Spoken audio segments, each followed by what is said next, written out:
Bienvenue pour ce live participatif du dimanche 27 octobre. Alors vous êtes nombreuses à avoir participé au sondage en story, donc je voulais commencer par vous remercier. J'espère que vous allez bien. Le sujet que vous avez proposé aujourd'hui et que du coup sur lequel je vous propose qu'on se penche dessus, eh bien c'est le sujet suivant: comment se débarrasser de la négativité. Et pour introduire ce sujet, je vous propose de commencer par répondre à la question suivante en commentaire. Alayki salam Aurélie. Comment se manifeste la négativité dans votre quotidien? Voilà, comment vous la vivez et de quel type de négativité vous avez envie de vous débarrasser en fait. Wa alaykum salam wa rahmatullahi wa barakatuh. Alors pour ceux ou celles qui ne me connaissent pas, je suis Émilie Antoine. Je propose des consultations de psychologie, de coaching en ligne. Vous pouvez les retrouver sur mapsyenlignechaismoi.fr et je propose également des formations en ligne que vous pouvez retrouver sur le site également mapsyenlignechaismoi.fr dans l'onglet formation. Et également, je parlerai un petit peu plus tard du bootcamp qui va bientôt, la deuxième session du bootcamp pour travailler sur les blocages et les croyances limitantes et sur la connaissance de soi. Donc je vous en reparlerai un petit peu plus tard, vous pourrez trouver le lien en barre d'infos. Mais je commence d'ores et déjà par ce sujet: comment se débarrasser de la négativité. Et je vous invite, c'est une très bonne idée de sujet, effectivement. Vous avez proposé pour ce live plus de 36, parce qu'il y en a encore qui sont arrivés après. Idée de sujet, franchement, vous êtes hyper inspiré et ça c'est top. Alors, alaykoum salam. Voilà, comme je vous disais, la petite question que je vous propose de traiter dans un premier temps, c'est la suivante. Si vous regardez le replay de ce live, eh bien vous pouvez aussi vous poser la question, mais je vous invite à mettre pause et à vous poser cette question suivante: comment est-ce que la négativité, elle se manifeste dans mon quotidien? Alors souvent, je vais commencer, je vous laisse un petit peu de temps pour pouvoir nous dire en commentaire comment se manifeste la négativité dans votre quotidien. Et je vais commencer par évoquer un point qui me semble important, parce que souvent en fait on pense que pour travailler la négativité, il faut tout simplement arrêter d'être négatif. Alors ça j'aime bien, c'est le conseil à la fois qui laisse pantois tout en laissant un petit goût amer de culpabilité, parce que dire à quelqu'un pour arrêter d'être négatif, faut que tu sois positif, eh bien c'est un petit peu lui parler chinois, parce que si c'était aussi simple que ça, elle l'aurait déjà fait. Donc voilà, c'est déjà pour vous dire, moi ce que je vous propose, c'est plutôt un travail d'analyse, c'est-à-dire, bon là je vous donnerai un petit peu des points après, mais c'est de se dire en fait comment déjà la négativité se manifeste dans mon quotidien, et de se dire quelles sont en fait les situations qui potentiellement me provoquent une négativité en moi, ou provoquent, si c'est quelqu'un qui est négatif autour de vous, ce sont des personnes qui sont négatives autour de vous, de vous dire quel est, alors là je vais dire le mot à 50 000 $, quelle est peut-être la situation qui est anxiogène ou d'anxiété, ou que vient en fait, quelle est la fonction de cette négativité à ce moment-là. Bon là, je rentre un petit peu dans quelque chose de complexe, mais voilà, au lieu d'aller dans un raisonnement aussi simpliste que, même si certes, bien sûr, il faut remplacer, comme on dit, la mauvaise croyance par la bonne, le mauvais par le bon, mais il faut quand même rentrer dans un travail d'analyse avant de simplement dire à quelqu'un « tu ferais mieux de penser positif », c'est pas aussi simple que ça en fait, et c'est tout à fait normal. Alors je vais commencer à lire vos commentaires si vous voulez bien. Des personnes négatives ou des idées négatives sur l'avenir. Alors là, quand il s'agit de personnes négatives, comment se débarrasser de personnes négatives, c'est pas toujours évident, parce que quand les personnes négatives sont vos parents ou votre conjoint, voilà, ça dépend comment vous êtes enclin à vous débarrasser de votre conjoint, ou peut-être ce sont vos enfants. En tout cas, si ce sont des personnes qui font partie de votre vie, c'est difficile de se débarrasser de. Alors, déjà, c'est de travailler peut-être là sur. C'est ce que je pourrais vous conseiller, c'est déjà de travailler sur vous, quel impact leur négativité ont sur vous, et comment vous pouvez travailler cet impact-là, et voir même si vous sentez l'envie et l'énergie de les aider en fait à aller au-delà de cette négativité, d'essayer de comprendre comment cette négativité-là, elle émerge chez eux, pourquoi elle émerge chez eux, et comment vous pouvez élaborer avec eux là-dessus. Alors, des idées négatives sur l'avenir. Alors vous voyez là typiquement les idées négatives sur l'avenir, on pourrait appeler ça, comment dirais-je, invoquer, si je puis dire, le terme d'anxiété. Souvent, quand on a des idées négatives sur l'avenir, c'est qu'on est anxieux ou anxieuse. Alors, quand on est anxieux ou anxieuse, on va avoir ce réflexe, quand on doit aborder une situation, d'imaginer le pire en se disant si j'imagine le pire, je vais pouvoir m'y préparer. Et le problème, c'est que dans votre mental, votre cerveau, si je puis dire, il ne fait pas la différence entre le scénario que vous avez inventé et la réalité. Du coup, chimiquement, physiologiquement, vous vivez quasiment la même chose. Et du coup, cette négativité qui relève d'abord de l'imagination, vous la vivez comme si c'était un vrai scénario. Et là, c'est vraiment d'essayer déjà de se rendre compte. Le premier conseil que je peux vous donner pour vous débarrasser de cette négativité, c'est déjà d'essayer d'avoir une sorte, de conscience vis-à-vis de ce que vous vivez. Vous voyez qu'au début, ça va être dans l'après-coup. Souvent, on se dit « Ah là là, je suis partie dans un scénario à la Spielberg et tout, on va dire, je dis n'importe quoi, ça vient 5, 10 minutes, 1 heure après. » Et puis de pouvoir, en fait, d'avoir cette espèce de conscience sur le moment présent, de se dire, là, quand vous êtes dedans, de se dire, ok, là, j'ai imaginé le pire. Soit, vous mettez pas la rate au courbouillon, comme je dis souvent, mais plutôt de vous dire, ok, qu'est-ce qui pourrait... Et j'ai fait un petit podcast, par contre, je me souviens plus du nom. Peut-être c'est pour traiter... Je crois que c'est quelque chose de l'ordre de... Il doit s'appeler comment travailler sur les pensées négatives, quelque chose comme ça. Vous pouvez le retrouver sur YouTube. Et c'est le conseil suivant que je donne dans ce podcast, enfin un petit peu plus développé, il me semble. C'est d'abord, en général, on imagine ce scénario donc, sur l'avenir qui est le pire scénario, on va dire, en se disant je vais pouvoir me préparer à toute éventualité. Alors, petite astuce, essayez ensuite d'imaginer le meilleur qui pourrait vous arriver, le meilleur scénario, le meilleur cas de figure, le meilleur contexte. Et puis ensuite, dites-vous, ok, mais en général, est-ce que mon quotidien, il se rapproche plus du pire ou du meilleur? Et là, vous allez voir qu'en général, dans 80 à 90% des cas, le scénario se rapproche du meilleur. Et c'est là que vous allez pouvoir travailler ce recul vis-à-vis de cette négativité, parce que la négativité, c'est une manifestation anxieuse. Alors, je continue à lire vos commentaires. Perso, la négativité dans mon quotidien est le fait de ne plus prendre plaisir à rien, d'être négative, même dans mon attitude. Après un gros burn-out, on a du mal à voir les choses autrement. Alors, je ne sais pas si on peut dire que le fait de ne plus prendre du plaisir, c'est forcément d'être négatif. Parce que... il y a le fait de ressentir du plaisir, le fait de rien ressentir et le fait de ressentir de la désagréabilité. Donc, il faudrait que vous m'en disiez un petit peu plus, mais dans tous les cas, c'est clair que quand on vient de traverser un burn-out, on a une espèce de déconnexion d'avec ce qu'on ressent et on a du mal, effectivement, à prendre du plaisir. Là, si vous êtes en burn-out, alors là, c'est un travail plus profond, hein, c'est-à-dire que là, il va falloir, prendre du repos, tout simplement. Déjà, il faut, prendre du repos, travailler sur ce qui peut, sur votre rapport au plaisir. En fait, qu'est-ce qui vous faisait plaisir avant? Est-ce que vous avez une charge mentale? Alors, je suis désolée, il y a un avion qui va passer, ça va faire beaucoup de bruit.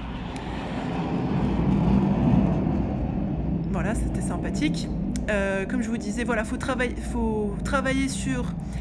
faut déjà se poser la question de qu'est-ce qui vous provoquait du plaisir avant, quelle charge mentale vous avez peut-être actuellement qui justifie, entre guillemets, cette déconnexion. Je suis désolée, il y a un deuxième avion. Heureusement, je ne suis pas dans un pays en guerre, Dieu merci, je vous rassure. Donc je vous disais, voilà, travaillez sur ce qui peut vous stresser toujours actuellement, sur la charge mentale que vous pouvez toujours avoir actuellement et qui peut du coup justifier une déconnexion d'avec vos émotions pour vous protéger en fait. Parce que souvent, quand on a ce blocage en fait vis-à-vis de ce qu'on ressent, c'est que plus ou moins consciemment on essaye de se protéger parce qu'on a vécu des choses difficiles et du coup on essaye de se préserver d'autres choses qui pourraient arriver. Et pourquoi je vous dis ça, c'est important de se le figurer pour pas culpabiliser. Alors... Salam, être exigeant, donc avoir des pensées négatives sur soi. Alors, c'est très intéressant ce que vous avez dit. Est-ce que être exigeant dans l'absolu nécessite d'avoir des pensées négatives sur soi? Effectivement, il y a des personnes qui ont été structurées comme ça, qui ont été éduquées comme ça, qui pensent que pour pouvoir donner le meilleur de soi-même, il faut surtout pas trop qu'on flatte notre ego, trop de manière trop poussée, ou voire même tout court. Et du coup, on pense qu'en ayant des pensées négatives, on va extraire le meilleur de soi. C'est absolument pas... En fait, si vous voulez avoir des pensées négatives sur vous, c'est pas du tout une manière d'être exigeant, si je peux me permettre, c'est plutôt une manière de vous persécuter. Et ce n'est absolument pas en se persécutant soi ou en persécutant les autres qu'on obtient le meilleur d'une personne. Donc du coup, ce que je vous conseillerais là par rapport à ce que vous venez d'énoncer, c'est de travailler sur qu'est-ce que l'exigence en fait pour vous, parce que vous avez tout à fait le droit d'être exigeante vis-à-vis de votre personne, c'est votre droit. Après, c'est de travailler sur voilà, qu'est-ce que pour vous l'exigence, par quoi ça passe, comment ça peut éventuellement, comme je vous disais, vous persécuter, et du coup, vous voyez, peut-être, dénouer ce lien que vous tissez plus ou moins consciemment entre l'exigence et les pensées négatives ou persécutantes vis-à-vis de vous-même. Le live sera-t-il en replay? Oui, je le mettrai tout de suite après la fin du live, je vous le mettrai en replay sur Insta. Et d'ici demain, je pense que je vous le mettrai demain, max mardi, je vous le mettrai en replay sur YouTube. Gérer les problèmes avec les enfants ou dans le couple, etc. provoque pour moi de la négativité. Et oui, l'exigence dans le foyer, dans tout. Alors, quand vous dites ça provoque pour vous de la négativité, vous voulez dire que ça vous provoque du stress? Qu'est-ce que vous voulez, voyez? Est-ce que vous pouvez me donner des synonymes de négativité pour vous? Comment ça vous crée de la négativité? Est-ce que vous voulez dire que ça vous crée du stress? Est-ce que ça vous crée de l'anxiété? Est-ce que ça vous crée de la frustration? Vous voyez? Qu'est-ce que vous mettez derrière le terme de négativité? Et du coup, pour la suite de votre message, vous dites « Eh oui, l'exigence dans le foyer, dans tout ». Ben voilà, encore une fois, comment parce que vous avez le droit d'avoir des attentes, etc., des exigences pour vous-même ou dans votre foyer, mais est-ce que vous êtes obligé de vous persécuter pour arriver à vos exigences? Le fait d'être trop exigeant envers soi-même génère des pensées négatives. Alors, vous voyez, c'est ce que je vous disais encore. Est-ce que vous avez besoin, entre guillemets, de vous persécuter pour être exigeant vis-à-vis de vous-même?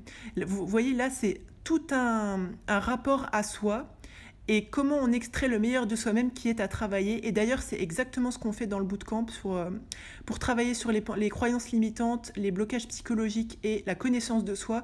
On déconstruit complètement. Vous pouvez trouver le lien dans la bio, ou vous verrez en barre d'infos sur YouTube. C'est un bootcamp qui va bientôt commencer. Et là, il y a la liste d'attente qui est ouverte pour l'instant. C'est exactement ce qu'on déconstruit en fait dans le bootcamp. C'est est-ce que vous avez besoin d'avoir cette posture-là vis-à-vis de vous-même pour atteindre le meilleur de vous-même. Et ça, c'est vraiment un truc à bosser.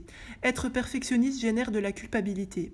Oui, en fait, si vous voulez, la perfection est inatteignable de toute façon. Là, il y a ce qu'on travaille aussi dans le bootcamp, d'ailleurs, ce qu'on appelle le deuil de la toute-puissance. On travaille là-dessus parce que, vous voyez, dans le fait d'exiger de soi d'être parfait, bien, il y a l'idée qu'on peut tout faire, en fait. Et c'est quelque chose qui est à déconstruire parce qu'effectivement, ça crée de la culpabilité, ça affecte l'estime de soi, et c'est tout un positionnement vis-à-vis de soi-même qui est à travailler, effectivement, et moi, le positionnement que j'aime à travailler avec les personnes que j'accompagne, c'est plutôt le positionnement de la bienveillance et de la compréhension, de la connaissance de soi pour pouvoir accéder au meilleur de soi, pour avoir cette exigence, entre guillemets, qui est bienveillante vis-à-vis de soi-même. C'est vrai, il ne suffit pas d'être positif pour pouvoir se débarrasser du négatif complètement. Et en plus, j'ajouterais que ça arrive à tout à chacun, a le droit, et ça arrive à tout à chacun d'avoir des périodes négatives. J'ai une collègue psychologue qui parlait de ça en story, c'est la psy qui parle, elle disait qu'il y avait une espèce de dictature en fait de la psychologie entre guillemets positive, c'est qu'il fallait toujours positif à tout va, et que si on était parfois négatif, ben on se mettait à culpabiliser ou avoir une mauvaise estime de soi. Mais ça arrive à tout à chacun en fait. Certes, on le traverse. Le but c'est de le traverser de la meilleure des manières, mais ça arrive et c'est normal. Nous sommes des êtres humains. Pour ma part, je pense que la négativité est relative, ça dépend de comment on la définit. Oui, tout à fait, Amélia. Oui, c'est tout à fait. D'ailleurs, comment vous la définissez? Effectivement, il faut se poser la question, c'est pour ça que je vous ai demandé comment se manifeste la négativité pour vous dans votre quotidien. C'est pour qu'on puisse arriver en fait à une définition commune de la négativité, parce que comme je vous disais tout à l'heure, il y a des personnes qui, derrière le terme de négativité, ressentent la frustration, la colère, le ressentiment. Enfin, vous voyez, il y a le stress, souvent aussi beaucoup. Tout ça, pour elle, c'est la négativité. Du coup, il faut pouvoir démêler, remettre chaque chose à sa place pour pouvoir agir de manière adéquate. Il faut la voir comme un signal qui doit pousser au changement. Oui, tout à fait. Tout ce que vous ressentez, comment dirais-je, de désagréable, il ne faut pas admettre ça comme quelque chose de, je vous dirais, normal. Comme je vous disais, comme tout à chacun, on ressent de la négativité, entre guillemets, dans la journée, c'est tout à fait normal. Par contre, comment dirais-je, vivre avec ça comme si c'était normal, que ce soit quotidien, que ce soit tout le temps, en fait, ça, c'est pas normal. Par contre, vous voyez, c'est que vous avez le droit de vous autoriser aussi à vous dire « Ok, là, je me sens pas bien ». C'est aussi ça, en fait, hein, se débarrasser de la négativité. C'est aussi s'autoriser à vivre, c'est tout bateau ce que je vais vous dire, mais à vivre, d'avoir un certain bien-être, en fait, à vivre dans quelque chose qui est agréable, à construire un environnement en intérieur et extérieur qui voilà, c'est pas, comme je vous disais tout à l'heure, c'est pas une espèce de tyrannie de la positivité, mais dans quelque chose où vous vous sentez bien, en fait. Alors, la Rose nous dit, par la difficulté de faire l'effort pour passer à l'action, une sorte de blocage psychologique et physique. Négativité, par la difficulté de faire l'effort pour passer à l'action, une sorte de blocage psychologique et physique. Oh, vous pouvez développer, s'il vous plaît, la Rose, parce que j'ai pas compris. Un vrai travail à faire sur soi. Oui, tout à fait, Moria Eva. C'est un choix de la manière de voir. Oui, tout à fait. Il y a, comment dirais-je, la perception qu'on va avoir des événements va impacter, comment dirais-je, va structurer les émotions qu'on va ressentir.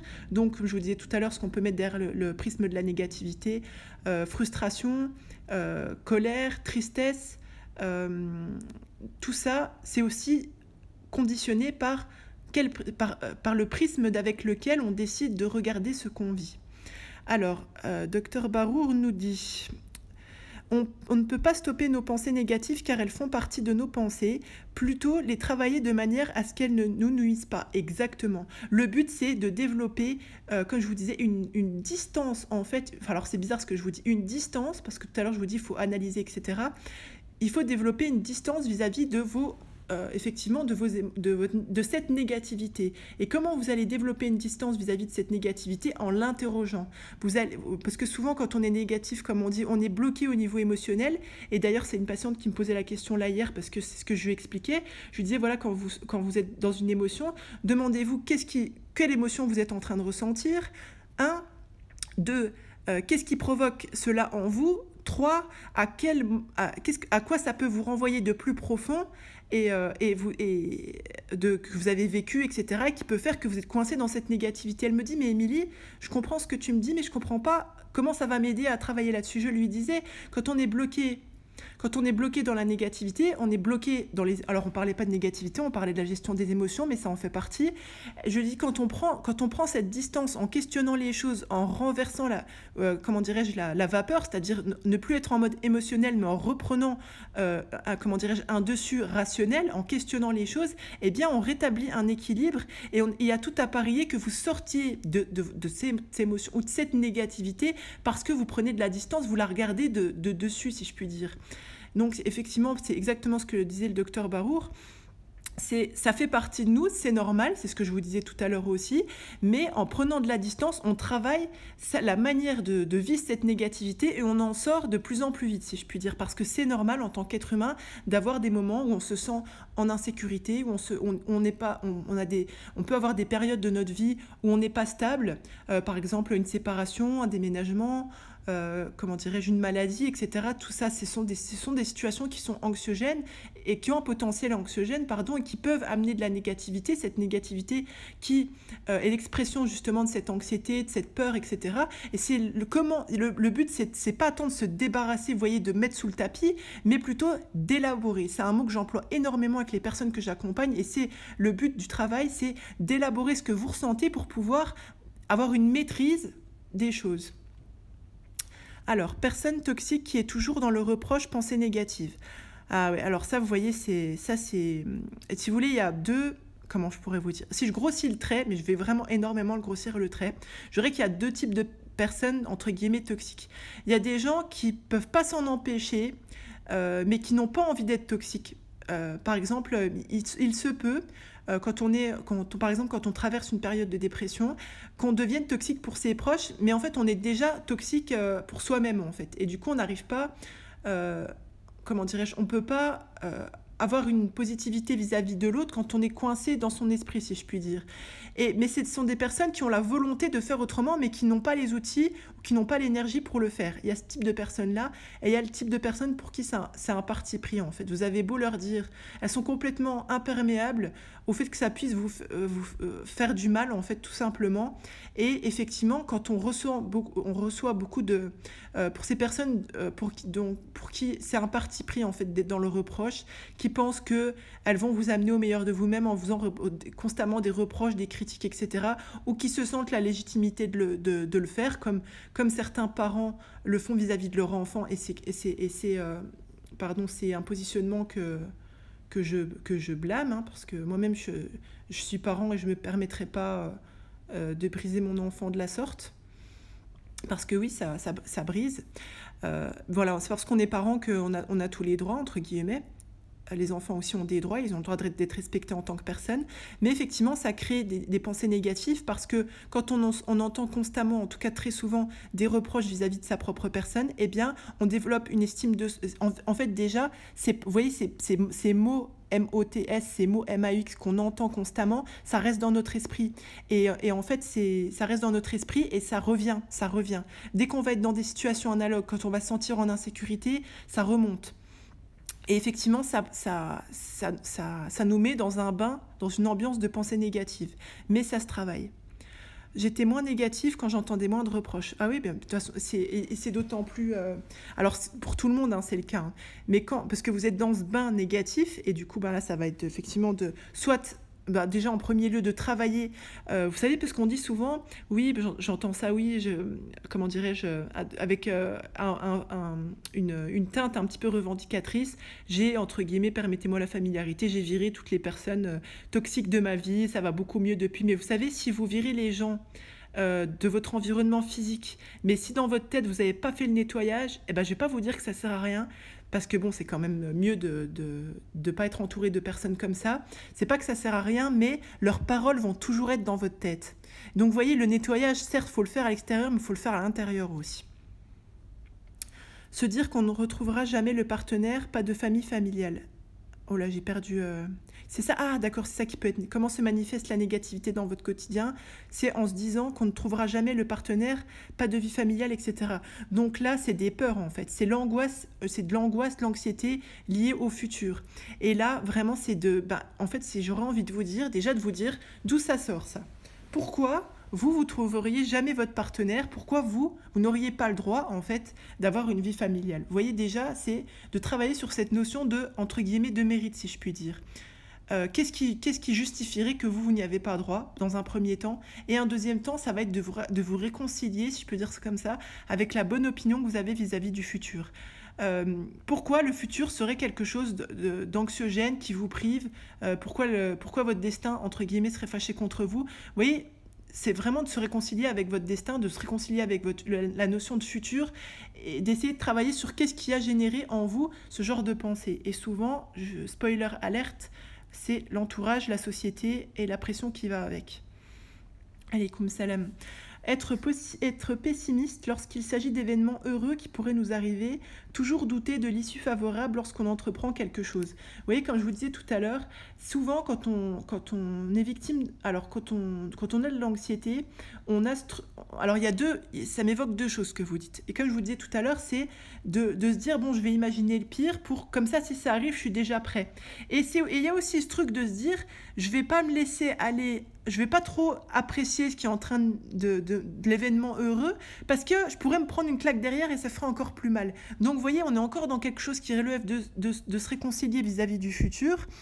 Et là encore, quand on se dit douter de l'issue favorable, lorsqu'on entreprend quelque chose, et bien là encore, c'est pourquoi vous n'auriez pas droit, pourquoi vous ne mériteriez pas d'avoir une issue favorable et de réussir, comment dirais-je, quand vous entreprenez quelque chose. Vraiment, c'est, vous voyez, de se poser les questions-là, entre guillemets, de vous regarder dans la glace et de vous dire, mais pourquoi je pense ça en fait? Pourquoi je ne mériterais pas ça?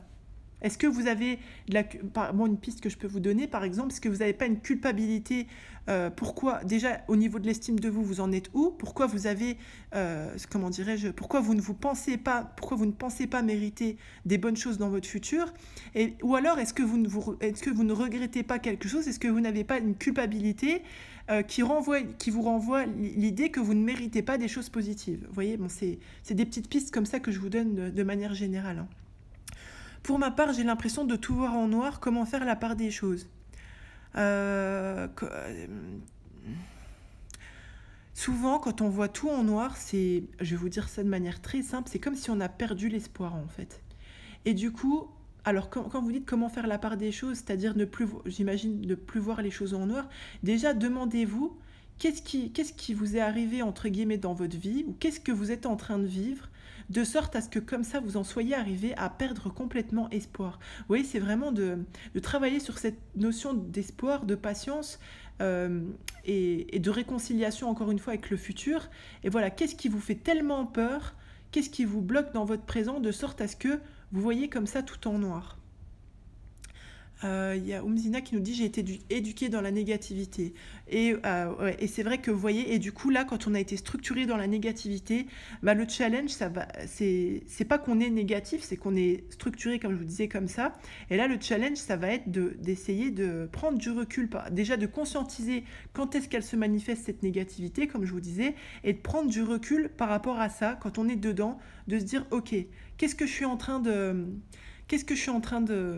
entre guillemets, de manifester là? Qu'est-ce que je suis en train de reproduire, pardon? Est-ce que vraiment j'adhère à ça? Est-ce que ça correspond à mes valeurs? C'est vraiment de vous poser, vous voyez, de développer votre propre manière de voir les choses, si je puis dire. Ça, c'est aussi un truc qu'on bosse beaucoup dans le bootcamp. Notamment, on travaille sur ce que j'appelle, entre guillemets, mon spoiler, je spoil un petit peu là, on travaille sur les paires de lunettes. Et ça nous permet vraiment de retravailler ce positionnement vis-à-vis des choses qui nous arrivent, des choses qu'on vit et de ce qui est réellement en accord avec nos valeurs. Même dans la manière dont on se positionne. Parce que des fois, comment on se positionne vis-à-vis des événements, entre guillemets, de manière négative ou non, si je simplifie les choses, on n'est pas d'accord avec ça, en fait. On n'adhère pas à ce qu'on est en train de faire. Du coup, ça crée encore plus un conflit et ça fait encore plus baisser l'estime de soi.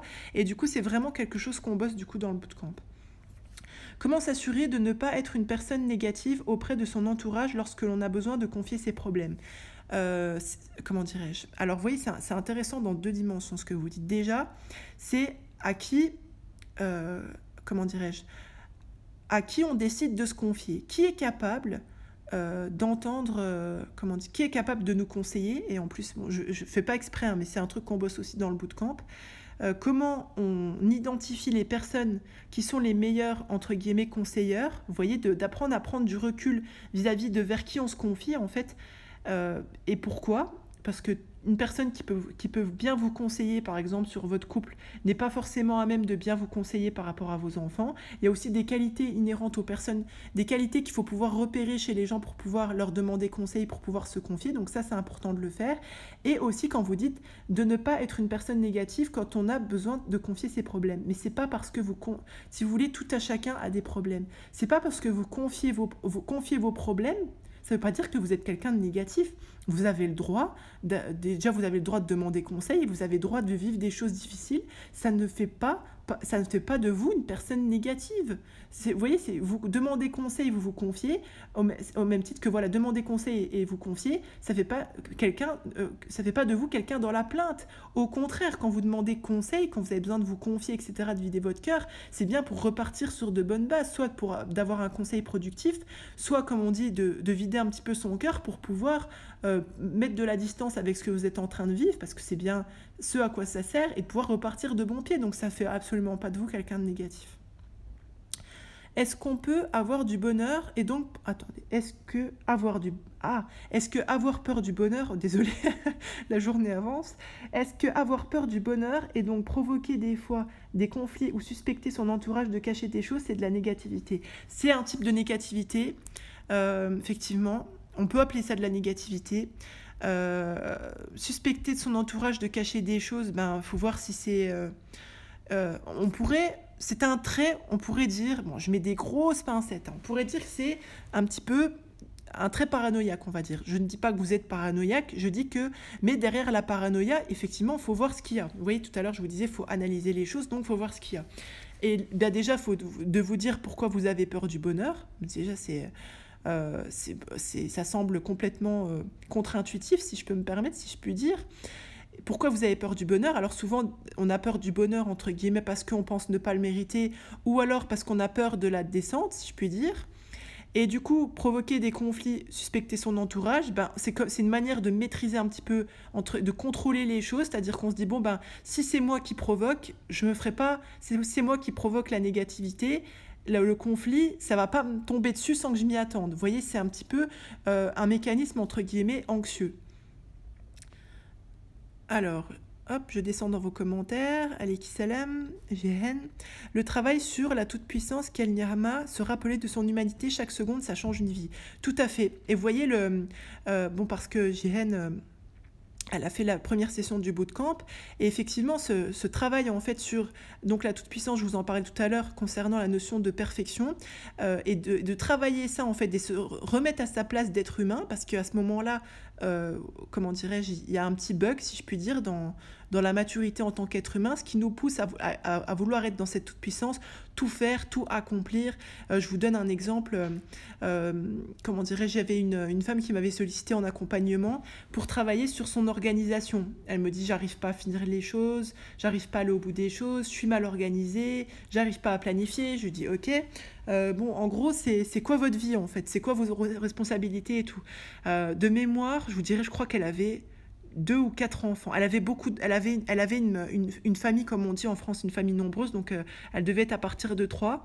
Et donc elle avait, il me semble qu'ils étaient en IEF, donc en instruction en famille, mais surtout, elle avait une maladie auto-immune qui était extrêmement handicapante, mais si je n'avais pas questionné, elle n'en aurait pas tenu compte du tout.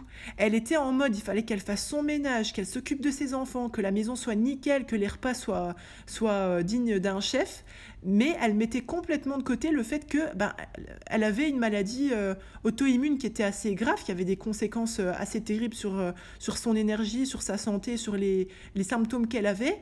Mais là, en fait, on était complètement dans un deuil de la toute-puissance à travailler, en fait, parce que, voilà, comme dit Jihen, c'est se rappeler de son humanité, c'est à la fois d'avoir une posture finalement bienveillante vis-à-vis de soi, c'est-à-dire qu'on ne peut pas concrètement tout faire, ce n'est pas possible.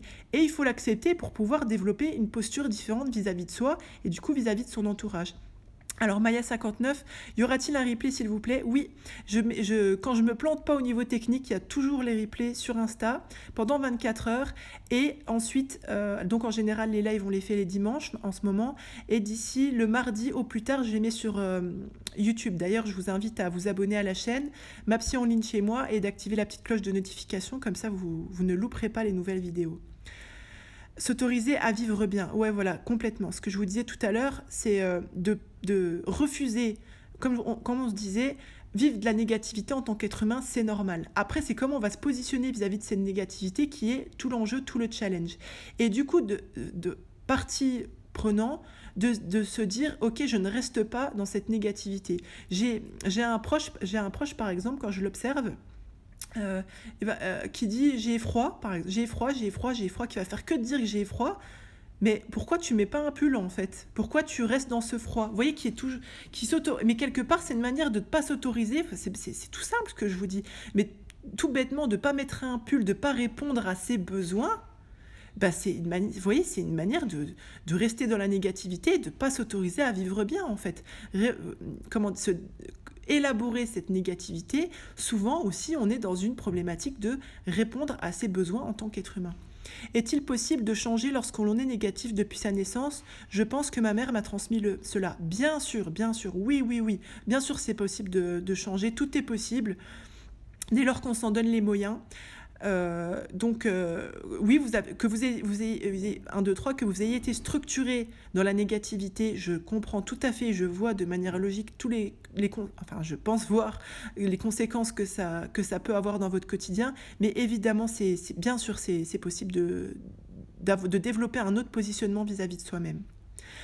Alors, Sab Gassam nous dit Salam alaikum, j'ai raté le début. Alayki salam wa rahmatullah. C'est pas un souci, je vous mettrai le replay.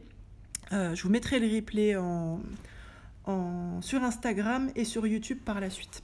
Alors je surveille l'heure parce que j'ai un rendez-vous après.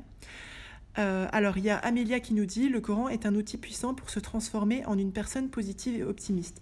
Alors effectivement, pour comment dirais-je, les gens qui ne sont pas musulmans et qui sont avec nous lors de ce live ou qui l'écouteront en replay, il y a énormément d'enseignements dans le Coran concernant le rapport notamment, et c'est très intéressant de ce que je vous disais tout à l'heure, le rapport au futur en fait, la bonne opinion du futur et notamment la bonne opinion du décret, c'est-à-dire du destin. Donc ça, c'est extrêmement puissant, notamment pour élaborer cette négativité et être le plus positif, pardon, j'ai inventé un mot, le plus positif, optimiste vis-à-vis de son décret, du futur. Voilà, alors ne pas ressentir un bien-être personnel dans sa vie, par exemple, ça me rend négative et je me dis mais il y a pire sauf que ça m'aide pas. Alors effectivement, le fait de se dire il y a pire quand on est éprouvé, le fait de se dire on pense qu'on a moins de risques qu'on est en train de vivre en se disant il y a pire, il y en a qui sont touchés par ci ou par ça. En fait, bien sûr, il n'y a pas de souci, il y a toujours pire, mais ça ne vient pas effacer ce que vous êtes en train de vivre. Donc effectivement, ça n'aide pas. Je déconseille d'ailleurs de dire aux gens qui vivent une épreuve: ah mais tu sais, il y a une telle ou un tel, j'en sais rien, vous avez une dame qui vient de perdre son bébé, vous lui dites: ah mais tu sais, il y a la voisine à côté de toi, elle en a perdu deux. Non mais enfin, what's the point en fait, ça n'est comment vous pouvez aider quelqu'un dans ces moments-là? Écoutez-la. Soyez bienveillante à son égard, enfin vous voyez, accepter sa peine en fait, c'est ni plus ni moins que ça. Donc du coup, pour rebondir sur ce que vous avez dit, ne pas ressentir un bien-être dans votre vie, ça me rend négative. Alors peut-être c'est par frustration ou par tristesse, peut-être pour ressentir du bien-être, les gourmandises de Nas, déjà je me pose une question et je vous la pose: est-ce que tout simplement vous identifiez vos besoins et est-ce que vous répondez à vos besoins? Parce que une manière assez basique, entre guillemets, de ressentir du bien-être dans sa vie de manière très simple, c'est de répondre à ses besoins. Hop, je descends dans vos commentaires. Alors, la Rose nous dit: dans mon quotidien, la négativité est la conséquence, mais également la cause d'un blocage psychologique qui devient physique et qui m'empêche de produire l'effort nécessaire pour passer à l'action. Donc, j'imagine beaucoup de frustration. Alors, je comprends tout à fait que vous soyez frustré. Je comprends tout à fait que vous soyez frustré par un blocage psychologique qui se manifeste dans votre incapacité à passer à l'action. Est-ce que vous vous étiez figuré que c'était de la frustration? Est-ce que vous connaissez la source de votre blocage psychologique? Enfin, vous voyez, c'est comment on peut élaborer autour de ça, en fait. Alors, s'entourer de personnes qui voient tout en noir, ne font que des critiques négatives, c'est très toxique, je trouve. Ah oui, tout à fait, vous avez tout à fait raison. Après, c'est pourquoi est-ce qu'on s'entoure de personnes comme ça? Vous avez pas dit être entouré, vous avez dit s'entourer. Bon, vous allez dire je casse un petit peu la tête par rapport à... Mais les mots, c'est important. Est-ce que effectivement, des fois, quand on pense... Bon là, c'est une idée qui me traverse l'esprit quand je lis votre commentaire, mais effectivement, quand on pense ne pas mériter mieux ou ne pas mériter tout court, parfois, on s'entoure de personnes qui voient tout en noir, qui font des critiques, etc. et tout. Il y a ce truc de pas mériter, il y a aussi les gens qui sont, comme on dit... comment dirais-je, touchés par ce qu'on appelle le complexe du sauveur, qui s'entourent de personnes comme ça qui ont des problèmes, en se disant je vais les aider, plus ou moins consciemment, je vais les aider, je vais régler leurs problèmes, etc. Mais du coup, vous vous entourez de personnes qui sont toujours dans les problèmes. Moi, je dis pas qu'il faut pas aider son prochain, entre guillemets, hein, mais encore une fois, dans les personnes à aider, il y a les gens qui ont vraiment envie de s'en sortir, et puis il y a les gens qui aiment de manière plus ou moins sadomasochiste, à être dans les problèmes. Comment fait-on le nettoyage? Alors, comme on se disait tout à l'heure, je pense que Asbel fait référence au nettoyage physique et psychologique. Le nettoyage, comme je disais tout à l'heure, entre guillemets, physique, environnemental, c'est... comment dirais-je, c'est assez simple, mais non, en fait, finalement, c'est pas toujours simple, entre guillemets, de se débarrasser de notre entourage qui est toxique. Mais en tout cas, je vais plutôt me centrer sur le deuxième point, même si je pourrais élaborer sur le premier, parce qu'il y a des manières de faire quand même. pour le nettoyage, entre guillemets, de la toxicité psychologique dont on a hérité, c'est-à-dire quand typiquement, on a reçu des critiques, des reproches, etc. Et que ces reproches-là, ces critiques-là, cette vision de vous, elle continue à subsister dans votre tête, comme je vous disais tout à l'heure, il va falloir prendre du recul. Quand vous avez cette idée qui vous traverse l'esprit, d'où ça vient? Vous avez entendu ça? Ou, vous savez, tout souvent, en rigolant, entre guillemets, je dis, les personnes, elles commencent à se tacler, à me dire des choses, je leur dis, mais ça sort d'où? C'est écrit où, ça? Mais en fait, c'est la question à se poser, quoi. Ça sort d'où? C'est écrit où? Qui vous a dit ça? Qu'est-ce qui venait justifier ça? Oui, c'est vraiment de questionner ce qui vous traverse l'esprit. Est-ce que ça vous appartient ou pas? Parce que souvent, ce que je dis aux personnes que j'accompagne, tout ce qui et retenez bien, si je puis me permettre, tout ce qui vous traverse l'esprit ne vous appartient pas. J'en parle souvent. Je vais vous donner un exemple. Je vais bientôt... ensuite, je devrais pas tarder à nous arrêter, excusez-moi, parce que j'ai un engagement. Par la suite, je vous dis toujours, quand vous êtes admettons, vous êtes dans un centre commercial, un mall, vous entendez une vieille musique des années 80 toute pourrie, et vous sortez du magasin et vous l'avez en tête. Et je vous pose la question, est-ce que vous avez écrit cette chanson?